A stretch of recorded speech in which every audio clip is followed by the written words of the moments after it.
नमस्कार साथियों।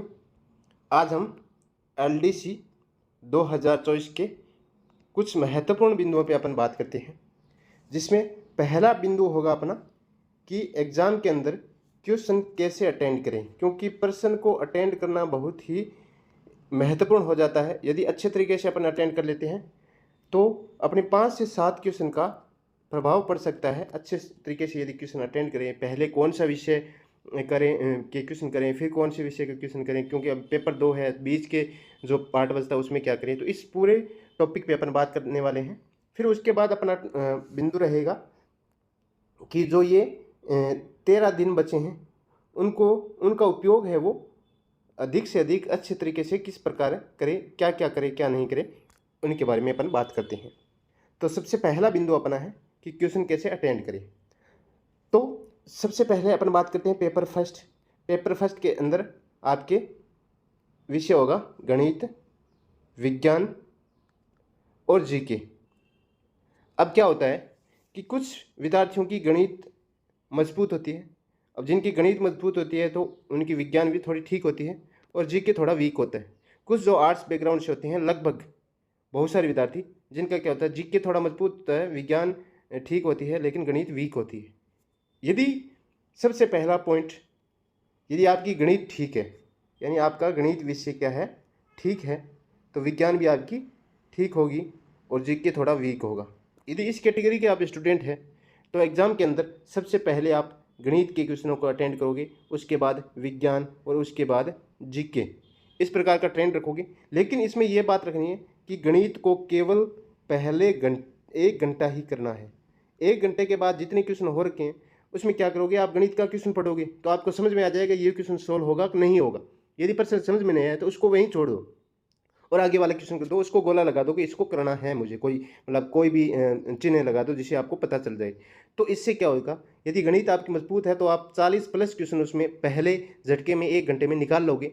फिर आप अगले 1 घंटे के अंदर जो जीके और विज्ञान कर लोगे। उसके बाद जो टाइम बचा है आधा घंटा उसमें पूरा रिवाइज कर लोगे और जो क्वेश्चन गणित में छोड़ रखे हैं तो उस जो 10 क्वेश्चन बचे उसमें से भी आप 5 कर लोगे। तो यानी आपके 45 प्लस क्वेश्चन हो जाएंगे। और सबसे बड़ी बात है, हर विषय का, कोई भी विषय हो, क्वेश्चन को अच्छे से पढ़ो। यानी यदि अपन ने क्वेश्चन को अच्छे तरीके से पढ़ लिया तो मान लो क्वेश्चन 70% तो वहीं सोल्व हो गया है। क्वेश्चन को तेज़ गति से पढ़ोगे तो उसमें कम समझ में आएगा, क्योंकि उसी टाइम थोड़ा बर्डन भी होगा अपने, और पहली बार एग्जाम दे रहे हैं तो उनके तो दिक्कत और ज़्यादा होगी। तो इसमें चीज़ करो कि क्वेश्चन को सही तरीके से अच्छे से समझो। क्वेश्चन को 2-4 सेकंड, 10 सेकंड, 15 सेकंड ज़्यादा दे दो, लेकिन क्वेश्चन को सही तरीके से पढ़ना है। और सही तरीके से पढ़ने का फ़ायदा आपको हिंदी के अंदर, विज्ञान के अंदर है, नहीं है, शुद्ध शब्द है, शुद्ध शब्द नहीं है, इनमें से कोई नहीं है। तो इस प्रकार के क्वेश्चन में आप दिक्कत हो जाएगी। और गणित के अंदर बहुत सारे विद्यार्थी क्या होते हैं कि क्षेत्रफल निकाल लेते हैं आयतन के जगह, और आयतन निकाले जाते हैं क्षेत्रफल की जगह, और लंबाई को चौड़ाई मान लेते हैं, चौड़ाई को लंबाई मान लेते हैं। तो ये दिक्कत होती है क्वेश्चन को तेज़ गति से पढ़ने के कारण। तो क्वेश्चन को अच्छे से पढ़ना है, ये हो गया। अब जो आर्ट्स के विद्यार्थी हैं जिनका गणित वीक होता है तो उनको मैं सजेस्ट करूँगा सबसे पहले वो जीके करेंगे, जीके के बाद वो करेंगे विज्ञान।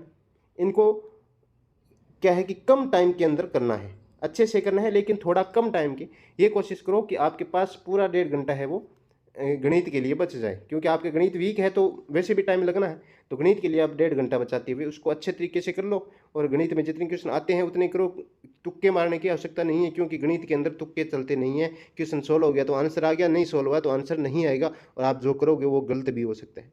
हाँ, कुछ होते हैं जैसे ट्रिग्नोमेट्रिक होते हैं जिनमें 0 1 वाले, जिनका या तो आंसर 0 होता है या 1 होता है, ज़्यादातर 1 होता है, तो उनमें 1-2 में आप तुक्के लगा सकते हो।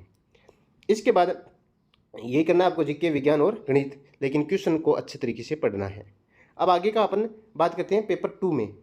पेपर 2 में क्या होगा, आपकी इंग्लिश होगी और हिंदी होगी।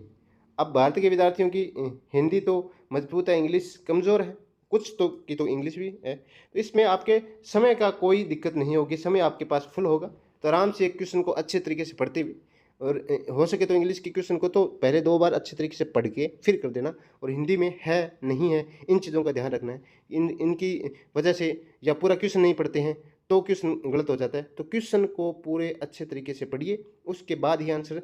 और चारों ऑप्शन को पढ़िए। ऐसा नहीं कि अब मैंने क्वेश्चन को पढ़ लिया, अब दिमाग में आ गया, पहला दूसरा तीसरा तीसरा टिक कर दिया, चौथा आपने देखा नहीं। ये भी गलती हो जाती है। चारों ऑप्शन को पढ़ोगे, क्वेश्चन को पढ़ोगे, फिर उसमें से आंसर देखोगे, तो आपके आता हुआ क्वेश्चन 100% आता हुआ क्वेश्चन कभी गलत नहीं होगा। तो इन चीज़ों के बारे में आपको ध्यान रखना है। अब आगे वाला टॉपिक है अपने कि 13 दिनों का अच्छे तरीके से उपयोग कैसे करें। तो इसमें अपन बात करते हैं। अब आपको कोई भी टेस्ट नहीं देना है, सबसे बड़ी बात यह है, कोई भी टेस्ट नहीं देना है। केवल 2 काम करने हैं आपको। पहला काम है रिवीजन और दूसरा काम है करंट अफेयर्स। रिवीजन और करंट अफेयर्स, रिवीजन करते रहिए, साथ में करंट अफेयर्स पढ़ते रहिए, क्योंकि करंट अफेयर्स के जरिए आपके जीके के 2-4 क्वेश्चन भी सही हो जाएंगे, यानी आप 10 से 15% ऑफ इफेक्ट करेगा करंट अफेयर्स। इसलिए पढ़ते रहिए। और कितने महीनों का पढ़ना है, कहाँ से पढ़ना है, आप 1 साल वाली किताब ले आइए, उसमें अच्छे तरीके से दिया होता है। क्योंकि क्या होता है कि जुलाई का अगस्त में आ जाता है, तो इस कारण से आप इन महीनों का भी यदि आपके पास टाइम है तो अच्छे से पढ़ सकते हो। ये कोई क्योंकि करंट के अंदर जीके के क्वेश्चन भी जुड़े रहते हैं, तो जितना आप करंट पढ़ोगे तो हो सकता है 1-2 क्वेश्चन वहीं से भी सही हो जाए। टाइम पड़ा है तो अपन पीछे का भी पढ़ सकते हैं, 2-4 महीने 15 महीनों का भी पढ़ सकते हैं, कोई बड़ी बात नहीं है। तो केवल क्या करना है, आपको रिवीजन करना है और करंट अफेयर्स पढ़ना है। इससे आपको बहुत ज़्यादा फायदा होगा। रिवीजन अच्छे तरीके से करना है, यानी इस प्रकार से सेटअप कर दो कि जब आप एग्ज़ाम देने जाओ तो आपको ऐसा लगे कि मैंने पूरा सिलेबस ताज़ा ताज़ा अभी पढ़ा है।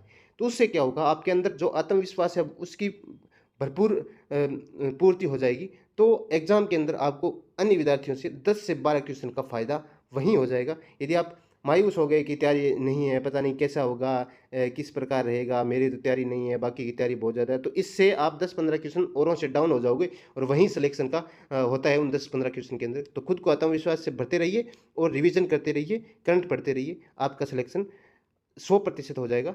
धन्यवाद। अन्य किसी भी प्रकार का कोई क्वेश्चन हो तो कमेंट बॉक्स में डाल